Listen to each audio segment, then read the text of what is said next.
I-flex ko nga lang itong tatlong client namin for today. Ito si Ma'am Delglay, ang ating candidate number 1. Ang pinagawa po niya ay Rebond and Brazilian Botox. Ito po yung buhok niya before at ito na yung kinalabasan niya. Smile, pose, at bakit nahihiya ang beshi ko? At ito naman ang ating candidate number 2, si Ma'am Krisha Jen Vital. Thank you din po sa kanya dahil in advance niya yung payment niya at nagtiwala siya sa amin.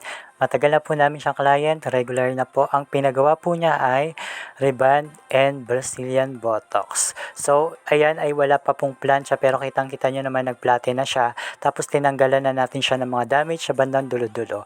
Ito yung buhok niya before, kitang-kita nyo naman makapal at kinky. Ito na yung pinaka-final result after ma-plancha ulit dahil meron po siyang Brazilian Botox. So kahit na plancha na siya at flat, makapal pa rin yung buhok niya dahil napakakapal po talaga ng buhok niya kapag hindi nare-rebond. So smile, pose, at uminom ka ng luya. Tapos ito naman yung candidate number 3 natin, si Ma'am Marnel Ronquillo.